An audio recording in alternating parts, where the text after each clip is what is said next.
Hello, good morning. Welcome to the Comey and Cole podcast. It is Easter. How's it going, buddy? Happy Easter, brother. Happy Sunday. Yes, yes. So, what do we want to talk about today? Hey, let me I start actually. okay. Let I me can start guess. actually. Yeah, yeah, yeah. Um, we've got two Teslas, and today we got notice that we are getting free full self-driving for a month to try it out. Evidently, Mr. Musk is very proud of the latest version of full self-driving, and I've heard really great things about it. So we're driving today to Houston, and we're gonna check it out. I'll let you know Oh, how it cool. goes. Very cool. That's awesome. But a lot of the Tesla bull case revolves around full self-driving, and I'm thinking we're getting awfully close, and that Tesla may be leading the pack in this. You know, I'm glad you brought that up because I've been feeling in my gut based on peripheral information like that and just the general narrative that Tesla is oversold and probably going. I get a good feeling they're going to bounce. I'm going to be probably buying some myself. I don't have any right now, but I will be buying some probably in the near future. Either on a maybe on a soon dip, or I may just jump back in because, like I said, I think they're a bit oversold. So on Twitter, there's an electric car that looks kind of like a Porsche, and it's made in China, and supposedly it goes for under $25,000. And so there's talk about competition in China, um, but so far, I don't think anybody's really competed with Tesla. I believe it when I see it. Um, what do you know anything about that, or what do you think about competition from other companies? You know, I think Tesla, like Apple, has that brand recognition that if you're a fan of the brand, you're not going to deviate from it.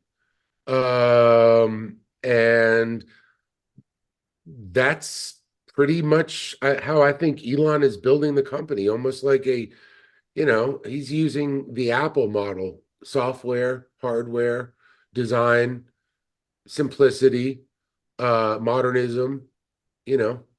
So I think there's, personally, I'm interested in the entire space, and any car that comes out that's electric sounds great. But when it comes to buying a phone, I do buy Apple.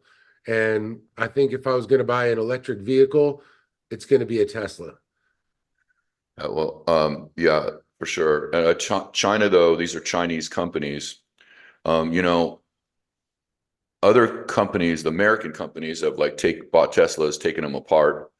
I actually saw Lamborghini bought one and was taking it apart. They bought the Plaid, and what inevitably happens is they take it apart, they look at it, and they go, "I don't know how they do this for that price." And so anyway, well, that's kind of the FUD that's going on about Tesla.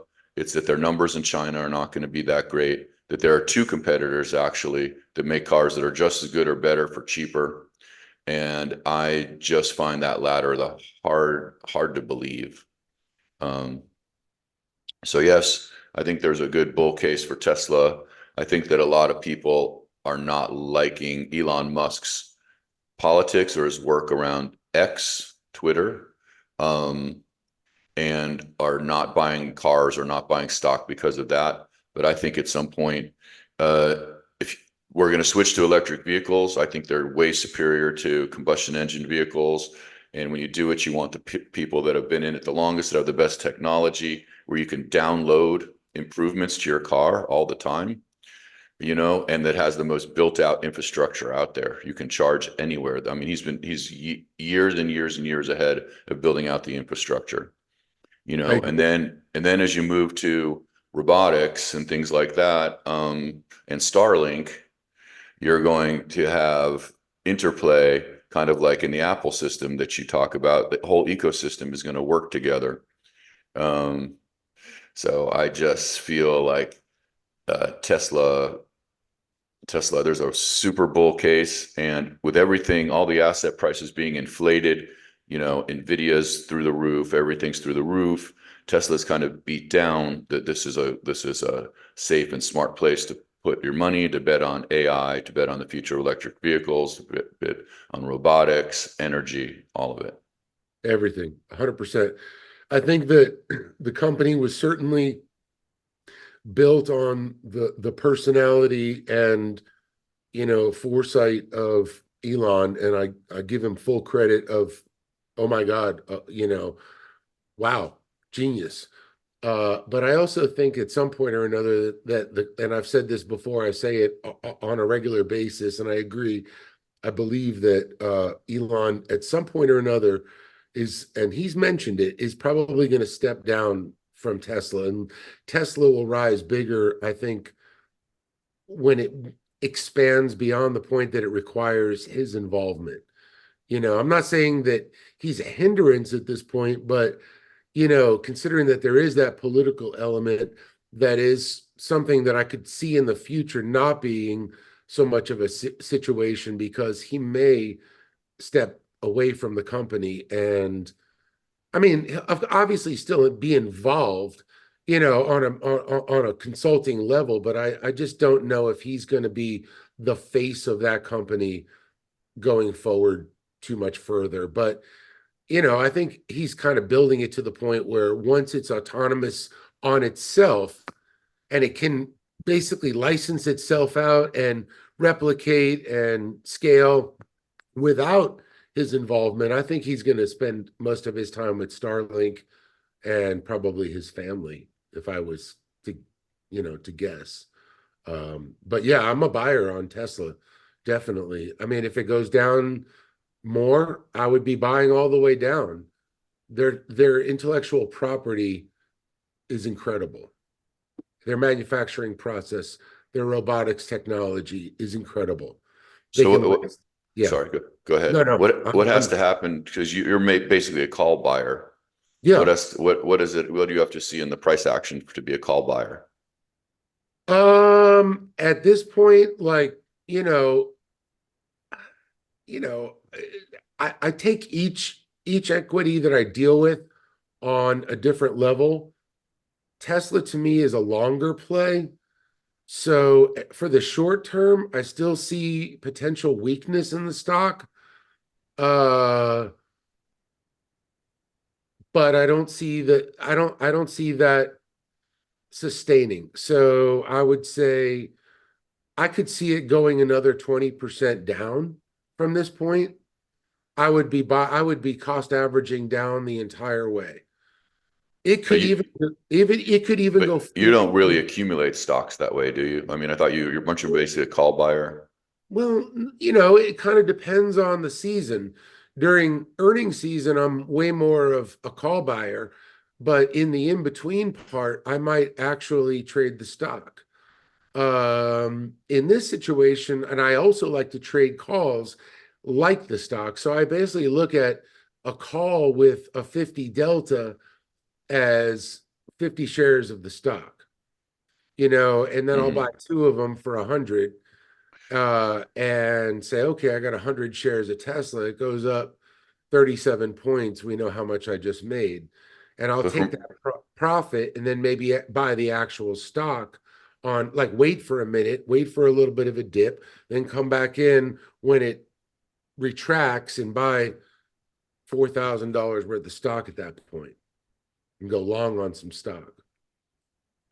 you're not gonna if you think it's going to go down 20%, you're not buying calls though, probably to see a bottom and then you start seeing a rise, right? Yeah, I don't think that we're done with a bottom in Tesla right now.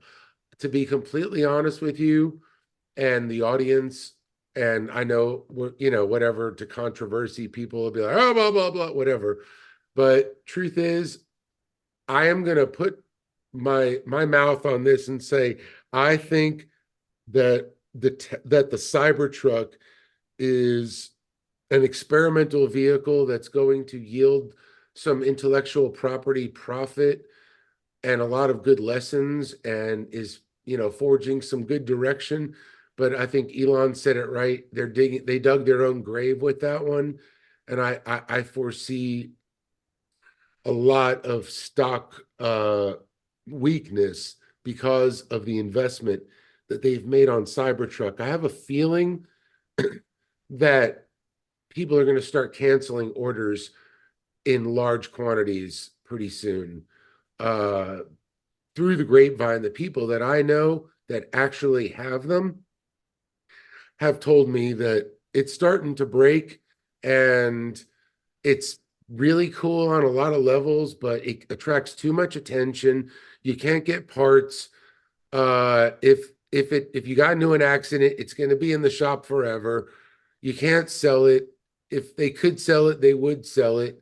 The price on Turo is going down significantly.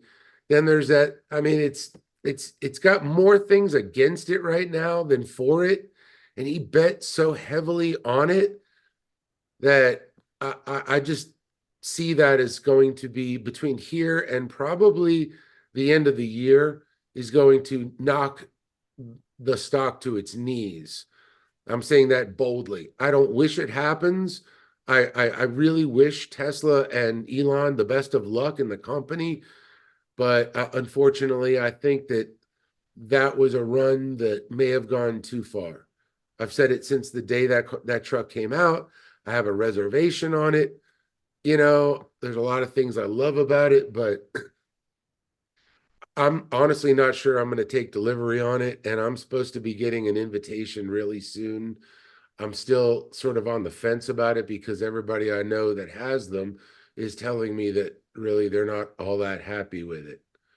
That's Um, interesting because I yeah. don't have anybody that I'm talking to, but I'm on X a lot because it's my favorite social media platform, basically because I don't speak with friends necessarily. I speak on topics and I'm in a lot of reading about a lot of Tesla things, and it seems like there's a lot of talk about the different modifications people are doing on these things that make them look totally sick. They look amazing. I see that a lot of celebrities have them, and most of what I saw was people saying that they thought it was pretty amazing, and a lot of the Tesla bulls are putting it in their reasoning for why they think there's a bull case. But you could be right. I don't know. I've never been in one. I don't know. I think I've only seen one time. So that is an issue. There's a push pull, I guess, on the issue of the Cybertruck. I'll tell you this, with some of the things that people are doing as far as like uh, wheels, um, kind of add-on things that you can put on the frame and color wraps, they look crazy. They look crazy cool. But somebody else could think it's the ugliest thing they ever saw. I think it was ugly, but then I see these modifications. I'm like, wow, that looks like nothing I've ever seen before. I think I sent you a picture of something from Twitter where it had those huge, like 24-inch wheels or something on it, and that's what people are doing. So anyway, Well, it's interesting because I didn't expect to hear you say that. So it's definitely something I'm going to keep an eye and ear on. As far as Tesla goes, for me, I write covered calls on the Tesla shares that I own, and I'm accumulating on, most people call it nibble, on a daily basis. I'm adding, so I definitely dollar cost averaging in, but I expect my thought is that in 3 to 5 years, their technology, their AI, their full self-driving, um, Starlink, robo taxis, all that stuff are gonna come to pass, and it's going to um, maybe surpass NVIDIA. oh yeah, I think that without a question, Tesla will be one of the top five biggest companies of all time going forward. 25 years in the future, Tesla will be one of the top five. I think Apple, Amazon, you know, a couple others, who knows? Maybe there's 10, but definitely top 10 without Yeah. question. But I want to actually address something you just said about the Cybertruck. You know, I love all of the the wraps they're doing. I mean, there's a part of me that is excited about all that. The problem there that I'm experiencing in my brain about it is number one, a lot of people don't really want that much attention. If you're a celebrity and you feel like getting attention on attention night, it's probably cool to have that vehicle, but a regular person who wants the car for safety reasons, the issue I have with it, the real big issue I have with it that, is my main thing is number one, the Cyber Beast was supposed to have a 500-mile range. It doesn't. It has like a 320-mile range. And they were like bragging about how much you could tow with it. And they showed that, that they could tow the F-150 going backwards and all that. I mean, and yet they're only able to go about 150 miles towing an Airstream trailer, which means for me to go 1,500 miles, I'm going to have to stop 10 times to recharge with a car that attracts that much attention in the middle of nowhere at some desolate middle of New Mexico supercharger. I mean, it's almost like a magnet, and it would be cool if the glass was bulletproof, because then if, like, God forbid something was to happen, you're all safely tucked inside with your family with run flat tires and all that good stuff. But I mean, Elon said, hey, it's a bulletproof vehicle, and there's 80 million people shooting holes, and they can't get holes through it except for we have the 50 cal. I mean, but at the same time, if the glass isn't bulletproof, the metal is bulletproof, but you can only go 150 miles towing a big ass trailer. And I can't go from here to Dallas and back on it without having to recharge for $130,000. I mean, and then I got to pay another 16 grand for some thing that fills up the back of the bed that they don't even have out yet. That's going to give me another 150 miles to hit the 500. And that's going to be like $160,000. I mean, it just gives me a bad taste in my mouth. And it seems like it's the thing that a lot of people want to impress the world. Look what I got.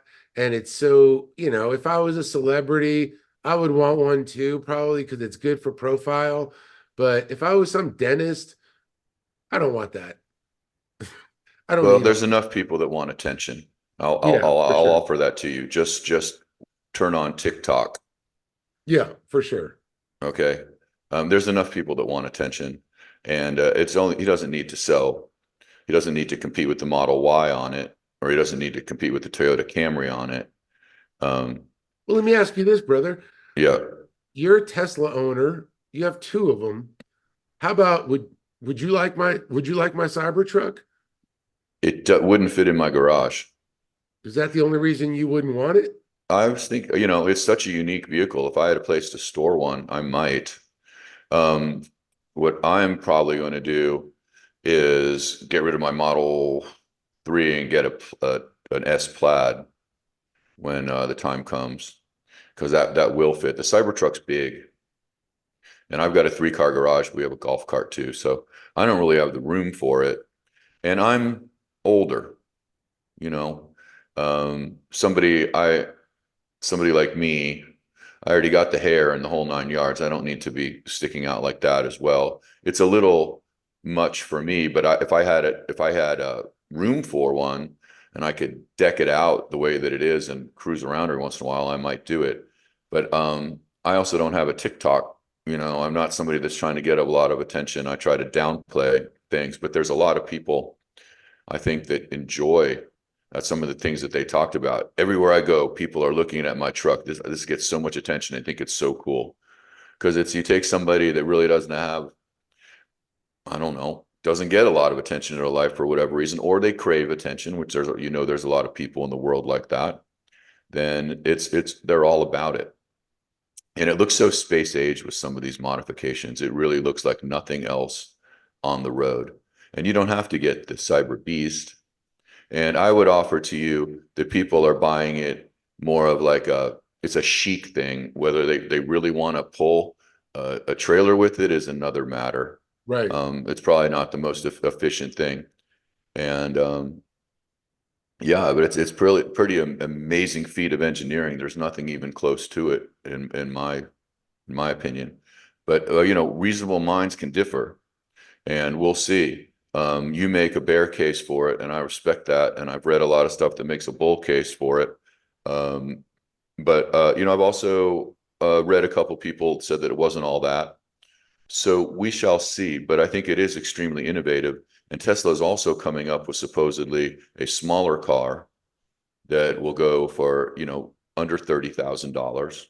Yeah. And but I would offer to you that the base Model Y, which is we've got a Model Y, they're amazing. I don't have the base model, but you can get into one of those with a $7,500 tax credit for like, you know, for the same price as a Camry. I'm I probably, mean, in all honesty, the yeah, technology is insane. And I don't know if you know this, but the number one selling car in the world last year was the Model Y in the whole that's right. world. And in fact, And I am going to there buy was one. no advertising, Yeah. zero advertising. Yep.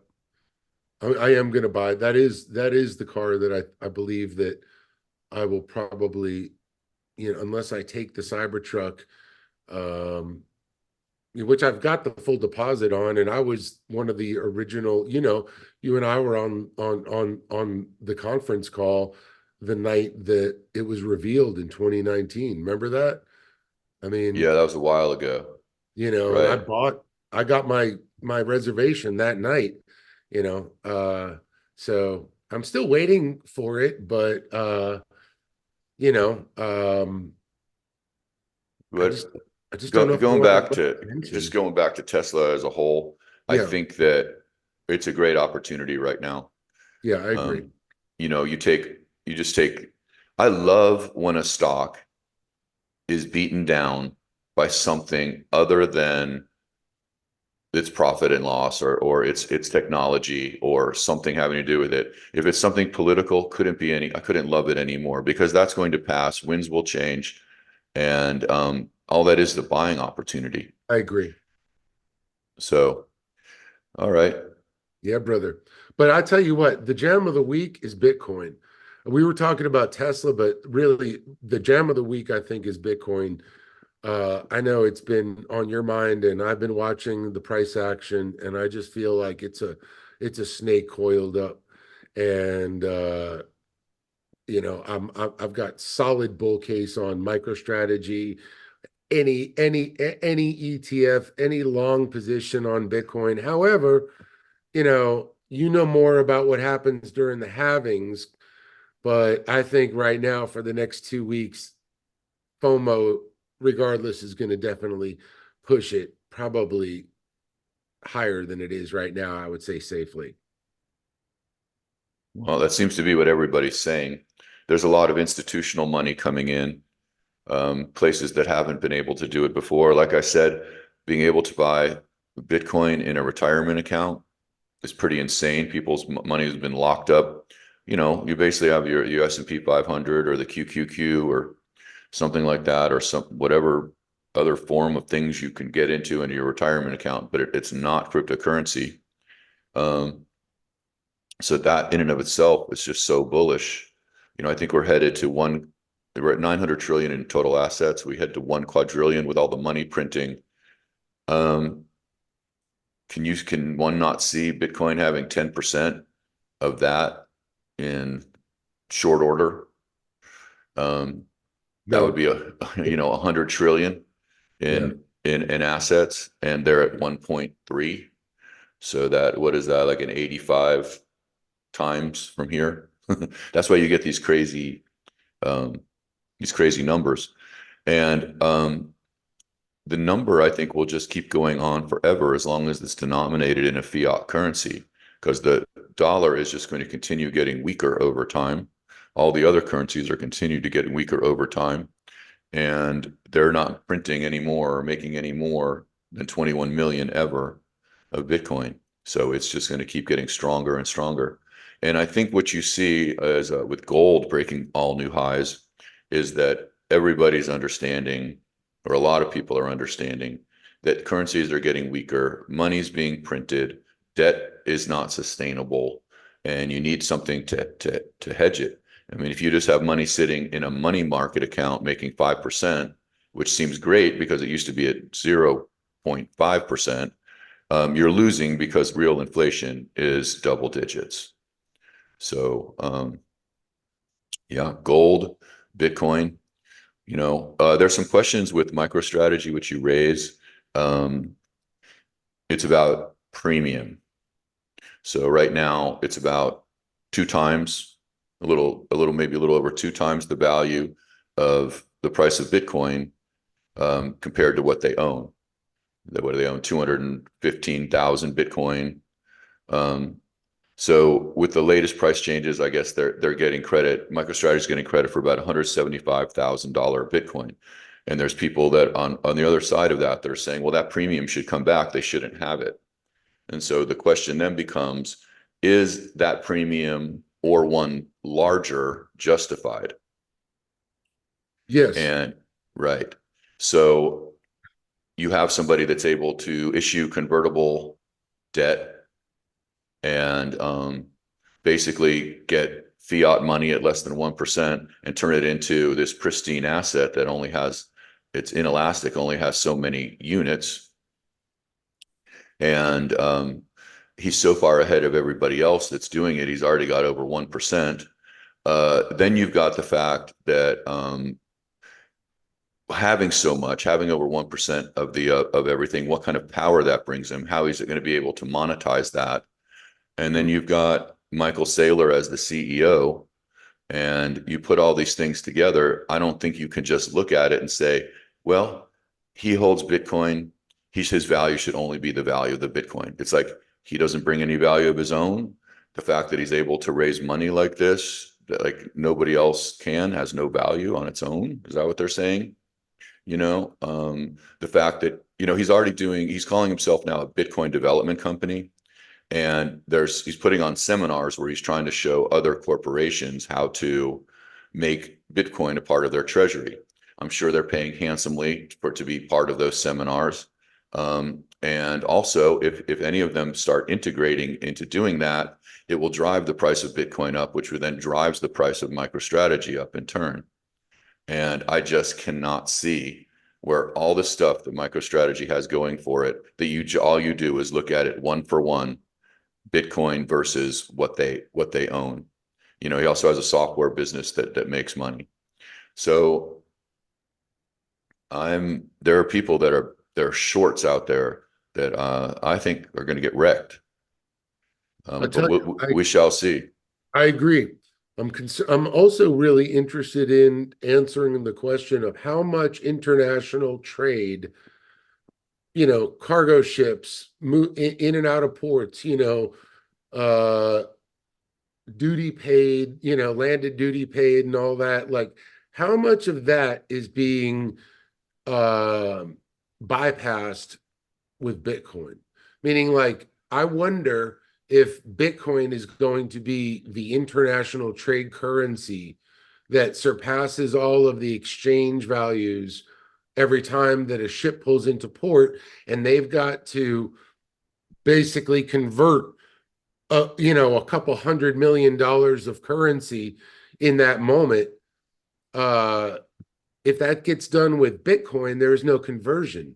There's just a rock that just got thrown in the pond, but not necessarily water leaving and coming in. You understand? Right. So you're saying it could end up to be the reserve currency because it's the only real money out there, and people aren't going to exchange gold bars at the port. Right. Uh, right. That it could be. But the thing with Bitcoin, you don't even need that. Bitcoin is a store of value. It's like having a skyscraper in Manhattan, or or gold, or it's like digital gold. It's a store of value. It's a place that um, inflation can't hurt you there because there is no inflation in the number of the asset. But so it doesn't even need to be a currency, but it could become a currency. And if it became reserve currency, I mean that would be it's hard to figure that right though, because one of the things governments love is that they control the money and they control the printing of it. They control so many things with it. Um, how are they going to relinquish that control and let Bitcoin become the reserve currency? Will it just happen? Or will it be, I mean, there'll be legislation. I'm not exactly sure what's going to happen. And that's why I think the best way probably to buy Bitcoin is to buy it and put it in cold storage so it can't be yanked off any exchange. Um, and if for some reason it becomes harder to get, or something makes it even more scarce, then all that Bitcoin you have in cold storage becomes even more valuable, in my opinion. And I see it as a possible person-to-person transaction. If government gets desperate, um, you and I could transact. Um, you could buy a piece of my property with the Bitcoin that you hold. We just go person to person, and then I give you a deed. Um, but it's very interesting. And the funny thing is that the Fed has actually mentioned Bitcoin in that they can't reduce interest rates or they can't do something with interest rates because of how Bitcoin will react. It's on everybody's radar now, and it kind of has called everybody's bluff on this just constant money printing and financial engineering of the central banks. Yeah, it seems to me that it's it is ultimately going to be that standard, probably, as we move into a digital reality. It's probably, at least what I would think, is that it'll be the international currency, and then there'll be internal currencies that gets used. So I mean, I know right now, like we were saying before, I can go to China and, you know, get 100,000 shirts made, and they're going to want to get paid in Bitcoin at the factory. They're not going to get paid in US dollars. They'll take US dollars. They're fine with that, but they would rather have Bitcoin. Like, why is that? Obviously, they're not spending Bitcoin probably internally, but they're seeing it as something worth acquiring to ultimately just be a very, an international trade currency, I guess is what I'm saying. Like, it won't really have as much necessity internally within the countries, but I think internationally, that is what I think could send it to astronomical proportions. Well, That's what, like, yeah, yeah, different places in the world, it's already blown through all-time highs. It yeah, it all really depends on how weak their currency is and how much inflation they have. yeah. Um, and I can feel that the inflation in the US is accelerating, and yet they probably are still going to cut interest rates because the amount of when they print money, they issue debt, and it's such a high level now. The debt payments are becoming so high. It's in excess of 100% of GDP. So there's some Oh, serious wait a minute, issues, dude. and Bitcoin solves it. That opens up a whole new question that I hadn't even thought of before. What do you think about the idea? Think about this. Like, for the last, whatever, 75, 80 years or so, Fort Knox is, or whatever, like each country, especially the United States, has a gold reserve. Even though we're off of the gold standard, we still have a gold reserve. What do you think about, do you think that the US government and other governments are going to be buying Bitcoin in large quantity and storing it, never to actually, I mean, for the same thing as gold? Well, the US government owns a lot of Bitcoin that they've confiscated. I think I was reading it's like 210,000.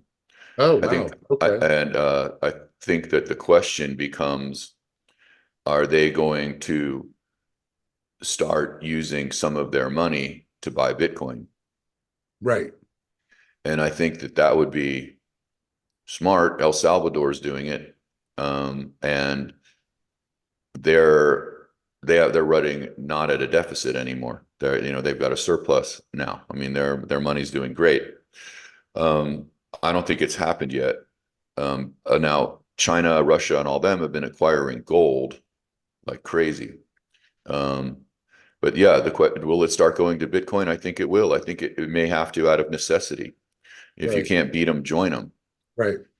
right? And then you've got that. You've got maybe corporations converting their treasury. You've got the richest people in the world allocating money to Bitcoin.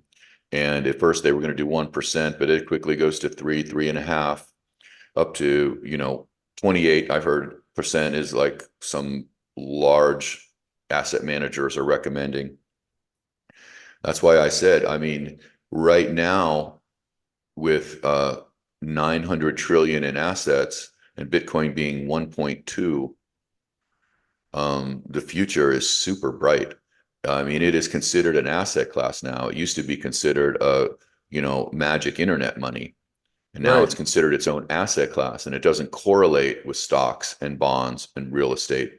And what you want, from the Harvard studies and portfolio theory, is you want things that don't correlate. So if the stock market goes down, yours this can go up, and it reduces volatility in your whole portfolio. So even though it's a super volatile asset, it reduces overall volatility in your portfolio. 1.2 trillion is crazy. So, gold is now with the rise, it's a 15, 16 trillion. And meanwhile, Bitcoin ETF inflows are eating gold's lunch.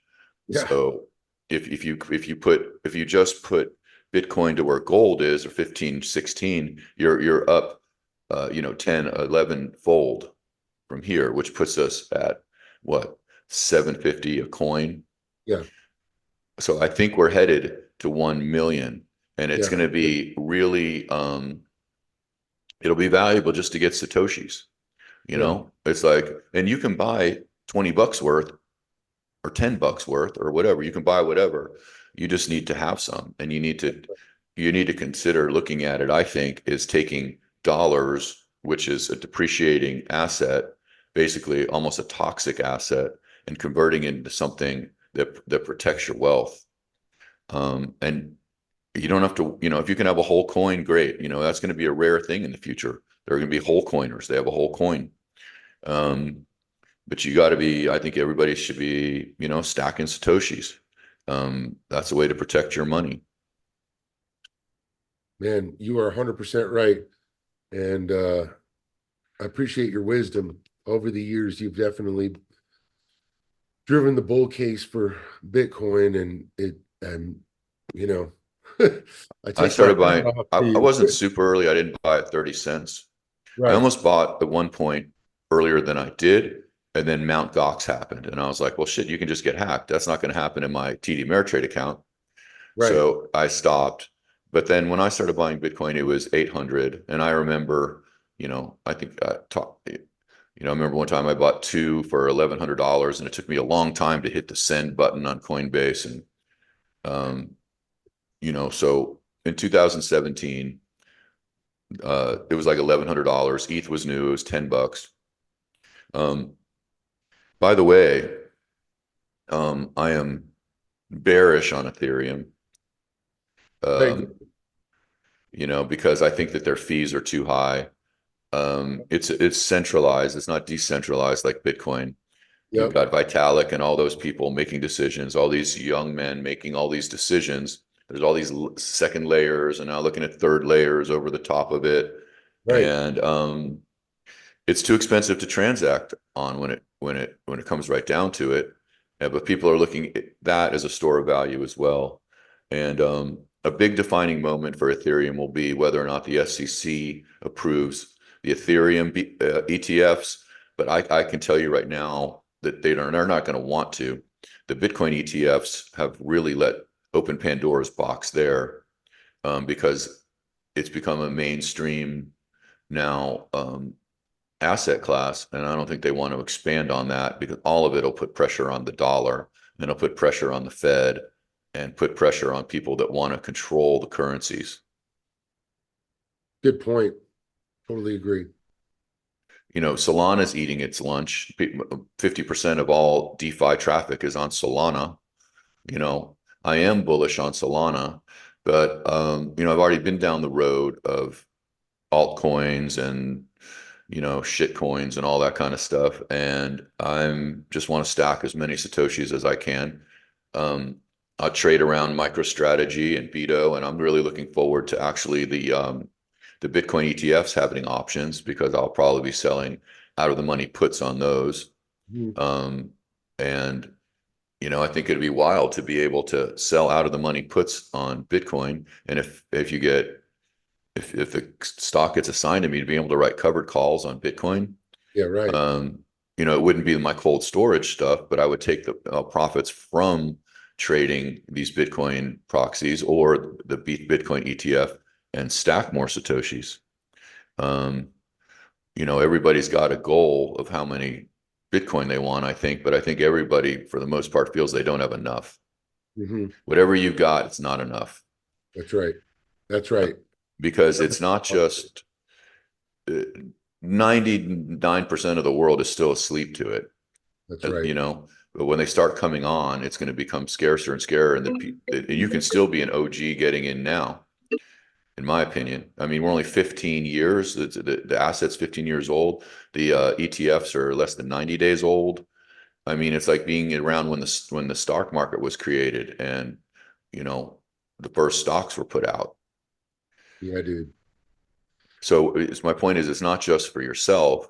If you really can stack these, put them in cold storage and let your family know what's going, how to get to them should you pass, you're creating generational wealth. 100% agree, and I'm really glad to be on that train at this point because a year ago and before that I was kind of bearish on it, and now I've become committed bull on Bitcoin. So Well, there's a saying that's going around now. Everybody gets the Bitcoin at the price they deserve. I And like it. it's when somebody puts in the hours to understand it. Yeah, Michael Saylor saying it takes about 100 hours to really kind of figure it out. yeah, Of course, I'm well over that. And he said he doesn't know a person who's put in the time that is not, bullish on Bitcoin. And he also says that he doesn't know anybody that's totally a Bitcoiner that then stops being one. You're in, and all that happens is you get more and more in. You can see it. It's the runway to the future, and it's the runway to protect yourself from where all this is headed with all this government spending, wastefulness, corruption, money printing, supporting the banks, just all that corruption in the system.